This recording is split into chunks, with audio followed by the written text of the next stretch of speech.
welcome back to the Point of Order podcast. I'm your host, Assemblyman Josh Hoover, and this is a very special episode because in the off season, when we're out of legislation, we're diving a little deeper into certain topics. And today, we're going to be talking about the state budget, a little bit of State Budget 101 for California, as well as some of the issues that we kind of expect in the coming year when it comes to the state budget. And we're joined by a very special guest, Tom Sheehy, who runs Sheehy Strategy Group.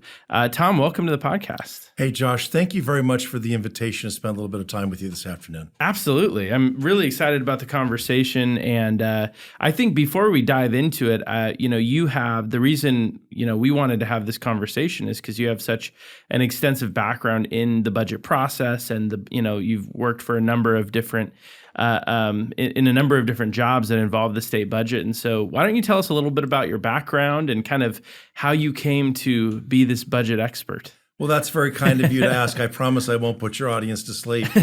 When I came out of graduate school at UC Davis, I got recruited really, really hard by the California Department of Finance.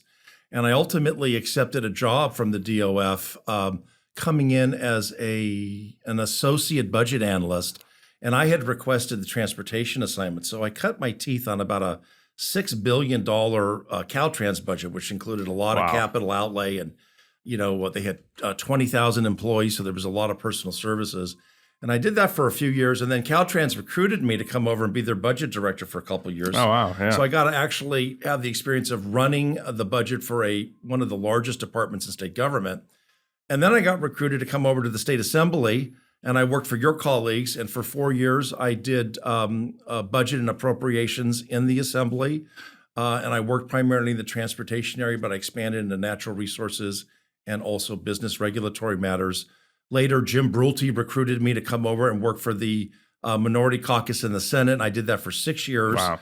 And I not only got a lot more budget experience, but that's when I really cut my teeth understanding how politics work in the building. I left the legislature and worked in the private sector for a couple of years for a Fortune 100 financial services company, TIA Creft. And then when the recall happened, Schwarzenegger administration, when Mike Janess was director of finance, they recruited me back in. So I returned back to my alma mater, where I started my career at the California Department of Finance. But this time I came back, instead of being a budget analyst in the trenches, I was part of their executive management. And one of the things that was very interesting about that, Josh, is that I was with the governor and with Mike Janess right when we were entering into the Great Recession of 2008. Yeah. So we were seeing the same sorts of things in the fall of 2007 and reporting it to the governor as we're seeing today. Wow. So I did that stint. After Schwarzenegger turned out, I joined an international law firm. I'm not a lawyer, but I joined an international law firm, Greenberg Traurig, to help them grow their government affairs practice. After 8 years of big law, I left on good terms with Greenberg Traurig and started the Sheehy Strategy Group. And I'm really, really pleased to be here 5 years later after we started it. Love it. Love it. So when you said something interesting there, and I think, kind of set off an alarm bell for me about, you saw some of the same things in 2007 that you're seeing now. I mean, what does that say for kind of obviously we're going to get into the budget, but really just for the economy in general? I mean, are you worried about California's economy over the next few years? Well, I'll tell you, the LAO's report that came out on the 1st of this month was just the revenue side. They're going to come out next week with a full analysis of where they think we are. But it was pretty dark. And the only person I saw out there that was saying, well, maybe it's not so bad, is Jason Cisney, who happens to be the Speaker's budget advisor. And he's also former executive at the LAO. So he's got quite a strong background in budget and fiscal. Jason doesn't think it's quite as bad as the LAO's pointed out. When I was working for Schwarzenegger in the fall of 2007, we saw 3 things happen, and any one of which would have been a concern. Altogether, which was really we were very, very concerned. We saw, for the first time in the state's history, a year-over-year reduction in taxable sales. Ever since the state of California started tracking sales tax going back into the 1920s, it had always had growth in year over year. So we saw that was going south, first time ever. We saw that payroll tax deductions were dropping, and that almost never happens unless there's a lot of people losing their jobs. Sure. And then an important one, and what was really reported on the first by the LAO is those very, very wealthy individuals and corporations that make estimated payments. we saw a great drop off in estimated payments and in pass-through income taxes that were being collected. So combination of all of that, we came to Governor Schwarzenegger and we said, look, there's a storm on the horizon and it's going to be a doozy. Now, we didn't know how bad it was going to be. Yeah. And then shortly thereafter, the LAO came out with their November update and they basically said there's a storm rolling into California. Yeah. And so there are some parallels. I do think Mr. Cisney's point that, the stock market is recovering and the job losses that we've experienced over the last couple of years are still recovering. Yeah. There are definitely some bright points. So I think it may be too soon to say we're going to have I think it's definitely too soon to say we're going to have a repeat of 2008. But if I was Governor Newsom right now, I'd be really, really happy the LAO released that report after his debate with DeSantis. Because he talked about California doing giant things, and now California is going to have a giant budget deficit. Yeah, no, it's certainly a concern, and I know amongst my colleagues, we've been talking a lot about it since the LAO came out with that kind of preview, let's call it. And we'll definitely get more into that report too, because I do want to discuss kind of the specifics of that. But before we do, I thought, one of the goals of this podcast is to kind of educate people on how how things work in Sacramento, right? And so if you could just kind of tell us a little bit about the budget process as a whole, who are the major players, kind of what are the mechanics, and how does the sausage get made, so to speak, which is honestly a pretty fair parallel, probably comparison, but just talk a little bit about the process. I mean, this is obviously, I went through my first budget this last year, and I'm not on a budget committee, but I certainly saw a lot of that. But I know you've kind of worked in the very specific parts of that process. So, give us a little overview of that. Well, boy, I warn you, you're asking a real nerd here to talk about the process. So here it is in a nutshell. Every state department has a budget office. Either might be a couple people or it might be 10 people, depending on how big the department is. And during the course of the year, and certainly over the summer, they develop what are called budget change proposals, or BCPs. Probably heard this term. Yep. The California Department of Finance, which is a cabinet level entity, i.e. the director of finance is a member of the governor's cabinet, they require the departments to submit all their BCPs in early September. So all of those were submitted in early September. They get analyzed, they get reviews, finance makes recommendations. These are all done as part of a work in progress. So they're not subject to PRAs or public scrutiny at that point. Yeah. And they approve some, they disapprove some, and usually by the end of the month of October, finance has finished their job internally. If individual department heads or agency secretaries are still in disagreement with finance's recommendations, they'll have what are called agency hearings, which usually happen in either late October or early November. But the bottom line is, Josh, is usually by Thanksgiving in a normal year, they would have all the decisions made about any increases in funding that would be necessary, any new programs the governor wanted, so on and so forth. And they then spend the post-Thanksgiving period fine-tuning the revenues, fine-tuning the enrollment data for schools, the population data for the different programs that are population-driven, and they also fine-tune the caseload for health and welfare programs. But this isn't a normal year. So if you want me to look into my crystal ball, I will tell you that this year they probably have not made all the final decisions. And in addition to putting the BCPs to bed, probably very few got approved because of what's happening. And probably no general fund BCPs got approved if they were policy. The governor, and I know this from having worked for a couple of governors, the governor asked his director of finance to put together options. Yep. And what they're probably doing right now, maybe even today as we speak, as the governor's back in California, is going over what those options are for balancing the general fund. And we won't have a bird's eye look into that until January when the governor rolls out his new budget. But that's how a normal process would go. And that normal process is being disrupted this year because they have a real crisis on their hand. They have a $58 million, at least $58 million. Did I say billion? Yeah. Billion with the B, $58 billion drop in revenue. So that is driving a different process this year. Oh, I'm sure they're running around a little bit over there this year, more than they have in the past since the governor's been there. That's really, so, it's interesting to me because I would say my observation kind of from a insider, but also in some ways outsider, just because I'm not on the budget committees, right? But from my perspective in the legislature, the budget process does seem very there's just kind of this lack of transparency to it, right? There was no conference committee last year. There was no opportunity for people to come together and actually hash out their differences. And we kind of just get given whatever it is if you're not in the budget negotiations. Yeah. And then you kind of got to decide if you vote for it or not. And I've always felt that, or at least to me, it just seems like it could be done in a better way. What I don't know how it worked when you were there, but what do you think could be done better from the way that we do it today? Well, first, let me just not that you need my validation, Josh, but let me validate what you're saying. I do think there was a bit of a black box phenomenon with the state budget. It is complex. There are constitutional requirements. There are statutory requirements. Of course, statutory requirements can be rewritten in a budget. Constitutional ones can't. Yeah. And it's confusing, and they interact with each other. I think there was good news and bad news when the voters approved, I forget the proposition number. But I know exactly 2012, what you're talking about. Yeah, yep. 2012, when they approved the majority vote budget.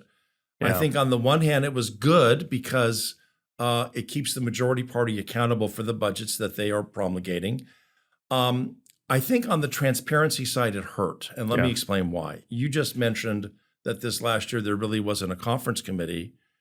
And in fact, there wasn't. And if you look back at the last 4 or 5 budgets, there really hasn't been much of a conference committee at all. Right.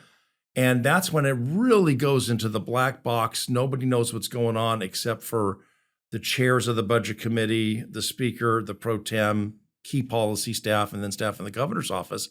And everybody else, including the individual members of the Democrat caucus, who you would think would be up to speed on everything, they're really sort of left in the dark. And unfortunately for your caucus, you're really left in the dark because you're the last people that they'll tell. I mean, you may know before the general public and lobbyists like me, but you don't really have enough time to evaluate it. So I think that one of the downsides to the majority vote budget was the loss of some of the transparency. And there's no longer a conference committee because the Democrats control all the levers of government, so they don't really need that structure or function in order to get agreement. But you don't feel like they feel they need it? I mean, I've always wondered because they're, putting the partisan differences aside, right? You have Senate priorities, Assembly priorities, gubernatorial priorities, right? So it's just interesting to me that you wouldn't want to hash those out somehow. But, well, they are hashing them out, but they're doing it in private. Just behind closed doors. They're doing it in private. Yeah, they're doing it in private. Yeah, that's a good point. And even the trailer bills, the trailer bill process, and I'm just going to say it, I know a vast majority of my colleagues in the third house will agree with the statement I'm about to make. The trailer bill process has been completely bastardized. Yeah. It used to be that trailer bills were specific pieces of legislation needed to implement the budget. Let me give you an example. Let's say in a particular budget, the governor wanted to increase or decrease spending in Medi-Cal. Well, Medi-Cal spending gets impacted by eligibility, it gets impacted by services, and it gets impacted by rates. And if you change the services available, you change the rates, or you change the eligibility, you change the cost of Medi-Cal.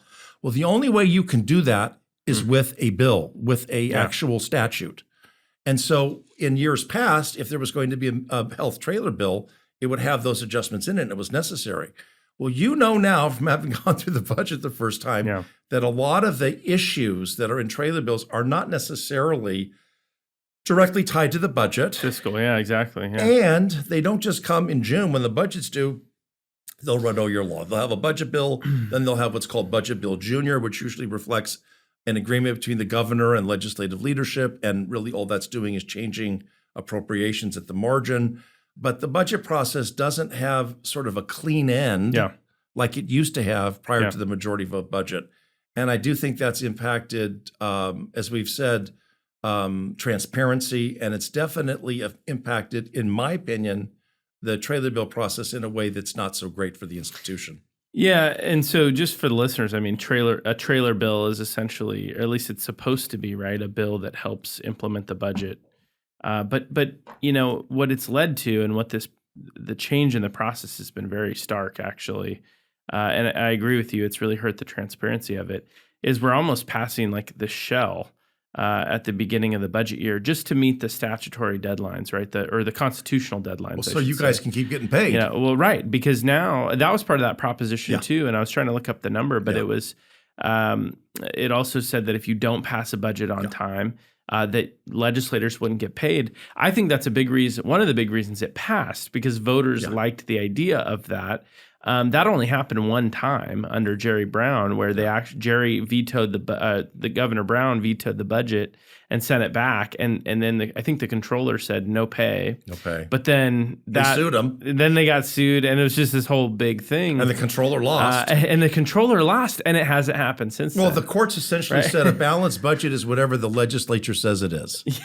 Right. So that may have been the right legal stance to take, but from sort of a public policy standpoint, that leaves an opportunity for shenanigans, which I think, we have seen. Oh, no, absolutely. And I think that kind of took that stick away, so to speak, right? And so what you have now is we pass this kind of shell that we're able to check the box. We've met the constitutional deadlines and requirements.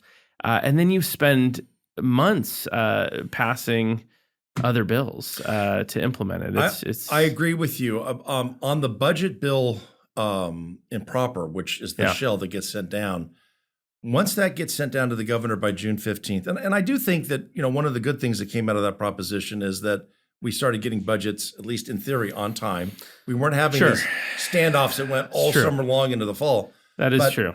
Once the legislature sends the shell down to the governor, that's when the real negotiations really start. Because think about it. The governor has 12 days to either sign or veto that shell. Yeah. And they're all members of the same political party, so he doesn't want to veto it because that just creates a lot of acrimony and animosity like Jerry Brown did 12 years ago. Yep. So once you and your colleagues send the shell down or the initial budget bill down to the governor, that's when the real serious negotiations are taking place in the governor's office. Unfortunately, it's just a three-party discussion between the pro tem speaker and the governor. But that's when really difficult decisions are getting made, so they can come back with what they call a budget bill junior or additional trailer bills that will make adjustments to the spending plan to reflect those decisions. Now, the problem with that from a process standpoint is all of those negotiations and discussions are all done completely in private. Yeah, there is absolutely zero transparency or public view as to what's going on. And in my judgment and that of people that are a lot smarter than me, that's a problem. Yeah, it's a huge problem because I think the public, really should be more involved in those discussions. And I think at the very least, those conversations should be happening in a public forum where you can take public comment, right? Or you can every other, local government is having these discussions in a public forum, right? So I think it is frustrating, and it makes it very difficult for you now as an advocate too to really track what's going on and how it's affecting your clients too. So it's really interesting. It really requires you to draw on all of your experience and your crystal ball powers to figure out what's going on as an advocate sometimes. Yeah, no, I'm sure. So let's talk a little bit. I mean, I appreciate that background because I think the budget process is sometimes viewed, even by legislators, but by the public, as a very mysterious, process because it is very complex and it is very behind closed doors. And so having established that obviously I think there's a lot of change that could come in that regard that I would like to see. But putting that aside, just in terms of this coming budget, right? One of the, you mentioned the LAO's report. So I wanted to read this little quote from the LAO. Let's see. So LAO analyst Brian Euler, Chris Alamo, and economist Seth Kirsten estimated that the 2022-23 revenues are $26 billion under projections. And in the report, it says our updated revenue outlook anticipates collections to come in, like you mentioned earlier, $58 billion below Budget Act projections across 22-23 and 24-25. Right. So that was kind of the big headline this last week. And by the way, this podcast is going to come out, or we're recording it before the actual full report comes out. Right. And we'll probably put this out closer to when the governor releases his budget, so people can kind of so we don't have all the information today. That's right. But this little preview that they gave us, what is this telling us for the next year? Great question. And I'm glad you identified the fact this is being done before the more full LAO Right. report comes out. So if I get the numbers wrong, let me just say you have cover, right? It's my best guess. But Yeah. but a couple of things. One thing you'll notice right now, if you do a news search in Google, most news entities and NGOs are picked it up as the state has a $58 billion deficit. Right? Yeah. No. Yeah. The only estimate I've seen so far, and of course next week we're going to get the LAO estimate, but the only really good estimate I've seen so far was by Jason Cisney, who said in his public reporting of all this, he pointed out, and of course he's right, Jason's an expert, that it's a $58 billion problem. You mentioned the $26 billion in 22-23. That was the past year. Mm-hmm. That is the year that is the books have closed on that year. So what it means is they have a $26 billion hole at the end of June 30th of this year, which is the last budget. That's to start the current year. What that also means is we probably have a similar hole in the current year budget. And then we have a smaller hole in the budget year budget. I mean, it's the 3 years together, past year, current year, which is 23-24, and budget year, which is 24-25, that gets to the $58 billion. I'm going to come back to budget deficit in a second. The LAO says in their report, the LAO says that $58 billion number can, for the current year and the budget year, can easily swing up 15 to 30 billion or swing down 15 to 30 billion. What's the translation? We could get to Jan 10 and the governor could say, hey, everything actually looks okay.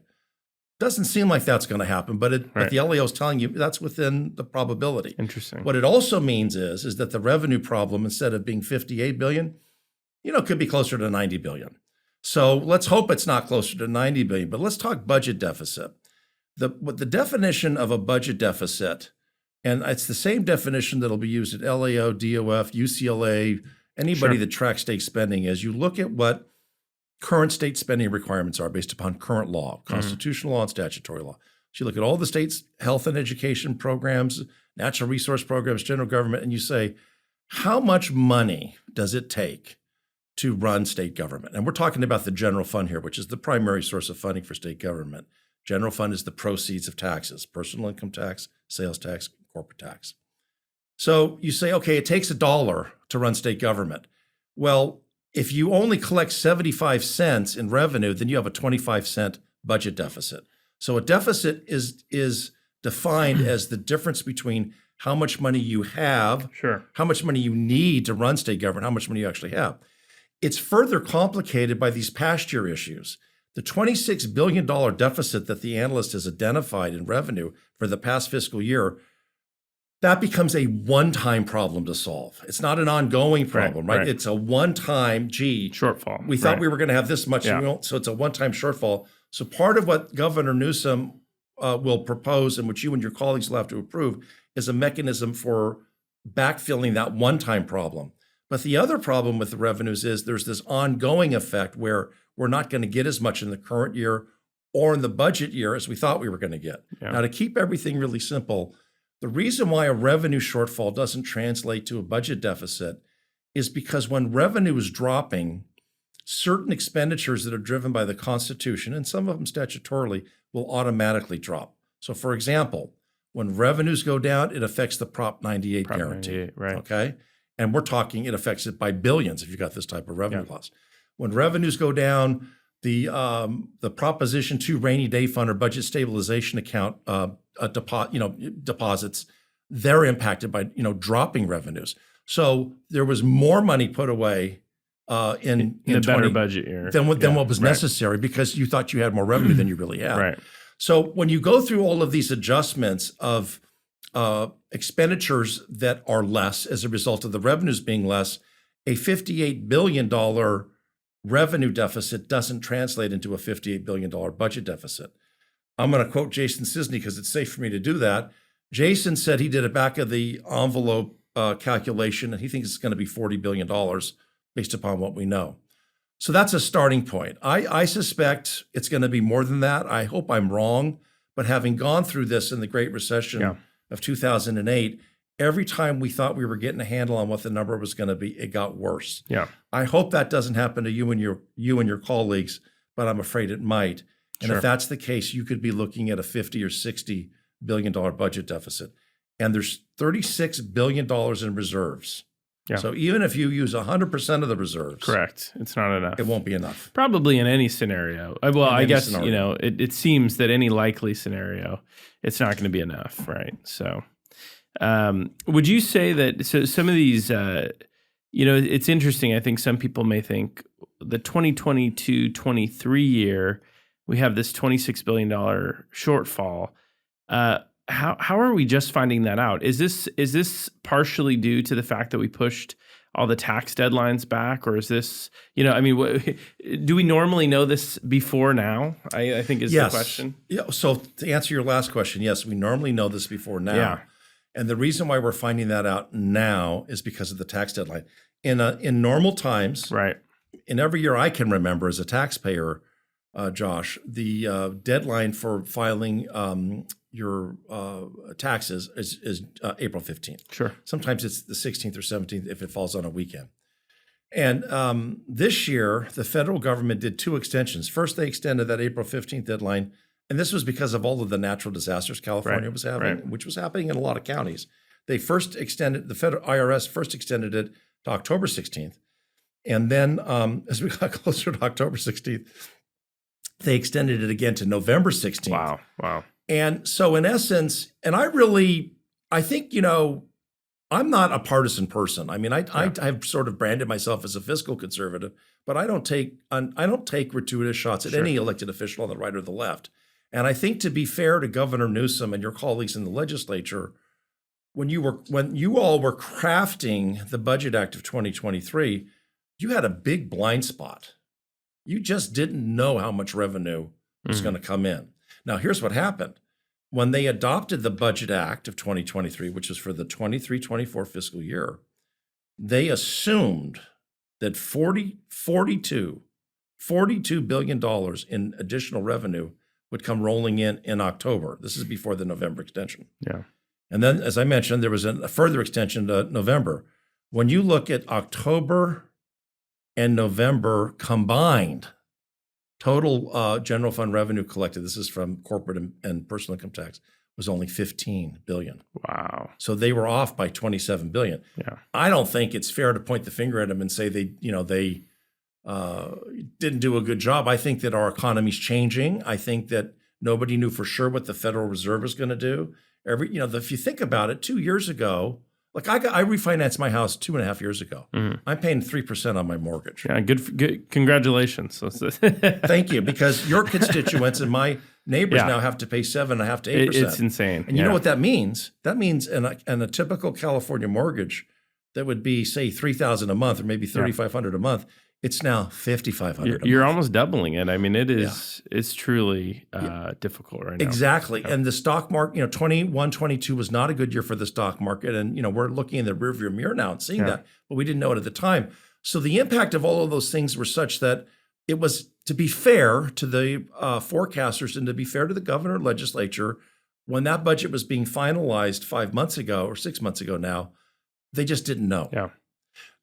You could get into a lot of finger pointing and criticism. I'm going to avoid that because I've been on the inside and it's tricky.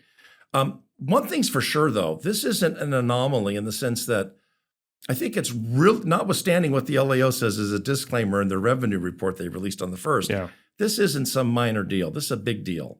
And the legislature and governor are going to have to make some serious decisions about state spending in order for us to maintain our credit standing and for us to keep our books balanced. So I think that's a good transition. Well, first, before we transition, I wanted to really quickly go back to Prop 98. Can you just briefly tell people what Prop 98 is? This is a big one for me because I come from the education world, but how was it dealing with Prop 98 when you were in there? Well, I'm glad you asked. I'm going to give my first disclaimer. I'm not a Prop 98 expert, and I don't want to put you to sleep. But Prop 98 is a constitutional requirement that sets a floor for how much spending has to happen in education. And it covers K through 14. So it covers all the way through the junior college level. It's a part of the Prop 98 guarantees for junior colleges. CSU and UC don't get any of the Prop 98 money. There's 3 different tests. This is what really makes it complicated. Depending upon, it's sort of a Byzantine formula. It's much more complicated. It is. It's Yeah. much more complicated than algebra, in my opinion. It's a bit of a Byzantine formula, but there's a test 1, a test 2, and a test 3.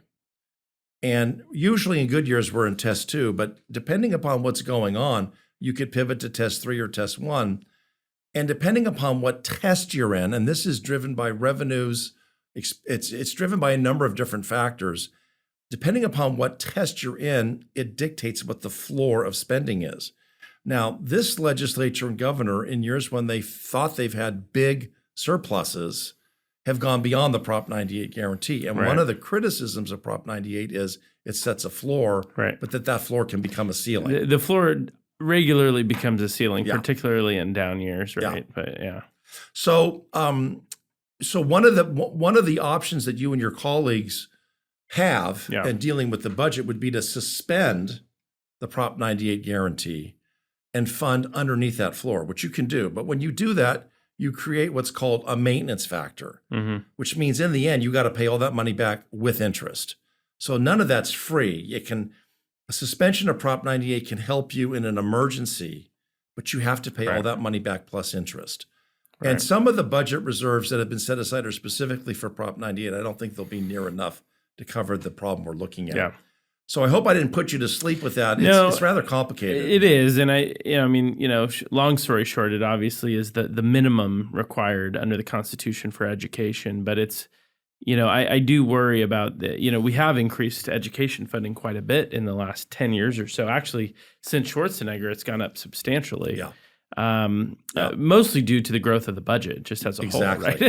Exactly. Not necessarily because we're prioritizing it, but because the budget has grown so much. So, but it's always interesting to point out. But you have really touched on some of the big challenges that the legislature and the governor are going to face in the coming year. What is your prediction for how they deal with it? One of my big observations, I guess, is, and I'm a newbie in terms of being in the legislature itself. I just finished my first year, so this is not coming from a place of expertise per se, but the fact that a lot of my colleagues are like me, where they're new. Even the governor really hasn't faced a really tough budget year. And so there's a lot of unknowns. I think we're kind of going into uncharted territory for this administration and this legislature on how they respond. So what are your thoughts on that, and what's your prediction? So great question. I'm going to first, I'm the last person I'm sure he'd listen to. I want to give Governor Newsom some advice.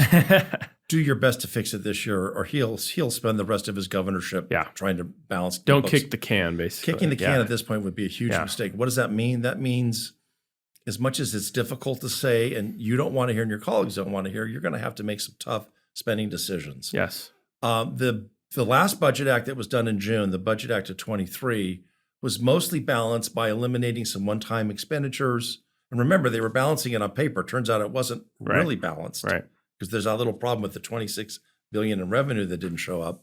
But at the time, they thought they had that revenue, and they balanced the budget largely by eliminating some one-time funding that had been approved. They did some internal borrowing. This is where you look at the fund balance. Maybe it could be the state highway account where your gasoline tax goes. And they're not stealing that money, but they can borrow it as long as they pay it back with interest.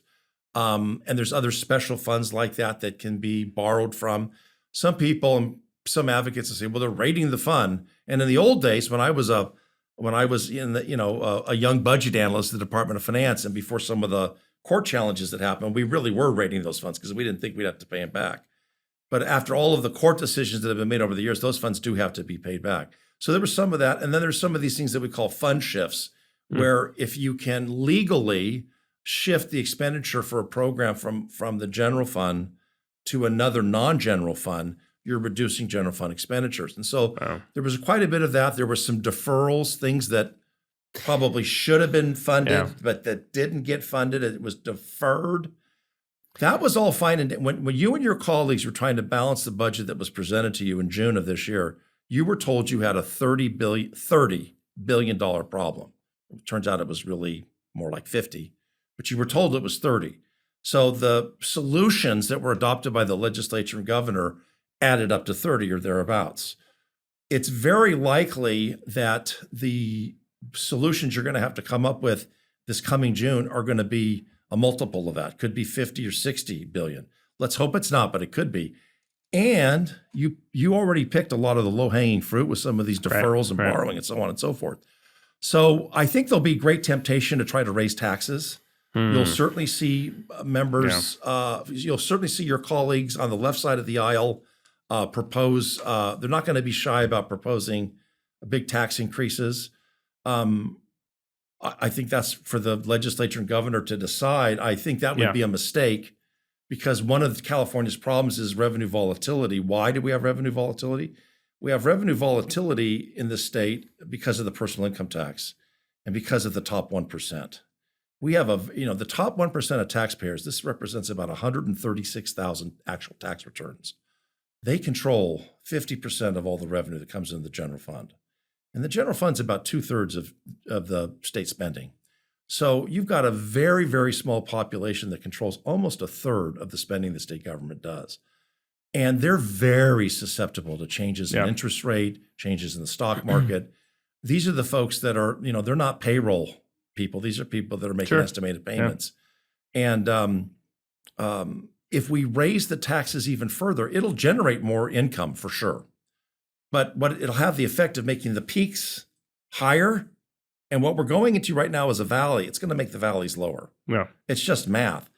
The other thing that'll happen, and this is no longer an opinion or just a prediction, we know now it's happening, further increases in income taxes, without a doubt, is going to drive some of the top 1% and very affluent people out of this state. Absolutely. Now, my saying that, there's going to be people out there listening to your podcast that says, oh, that's Sheehy. He's saying that, but he can't back that up. Well, unfortunately, we can't back it up now, because there was a really good study that came out of Chapman University economic department that has now documented, when you look at the net migration out of California, which is about 800,000 people over the last 3 years, we lost a congressional seat because of it. We did. First time in history. First time in history. Yeah. We now know that those weren't just middle-class people looking for lower-priced homes in Texas or Arizona or Nevada or wherever. Some of those people were, in fact, 1%ers. It's well documented.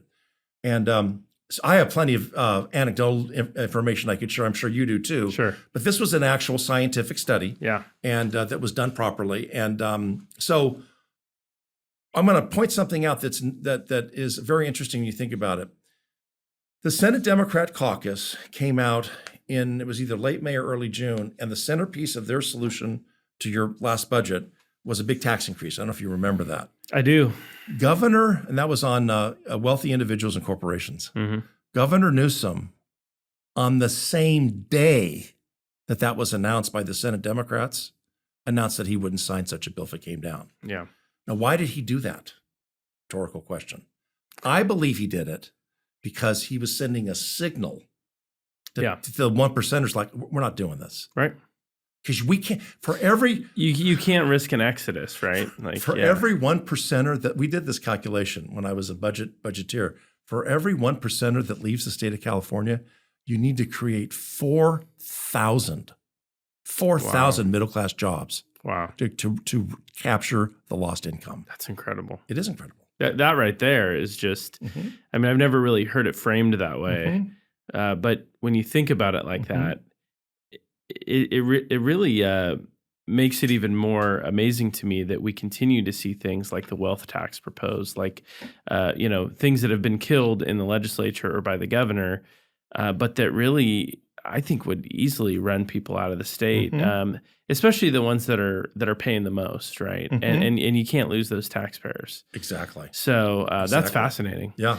So I appreciate what you said about, tax increases probably not being the right solution. I mean, in terms of the volatility, it certainly would lead to that. I also kind of come from the mindset of, I think especially in times like this right now, where we're facing, inflationary issues, the cost of goods, the cost of gas, the cost of housing has never been higher. It is really, really difficult, I think, to raise a family right now and all that good stuff.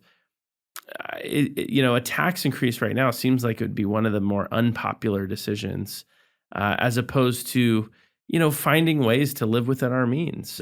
We already pay some of the highest taxes in the state, and in some categories, the highest, right? Yeah. And so, and then you've got local governments that are trying to raise taxes too. You've got bonds that are going to be on the ballot next year. You've got all these additional, financial increases to the taxpayer. And if I may, Josh, one more thing about the point you're just making. In the old days, or the older days, not so long ago, you were able to write all that off against your federal income. Sure, good point. But when Trump was president, the Congress sent him a bill, which he signed, which put a cap on how much you can deduct from state and local income taxes.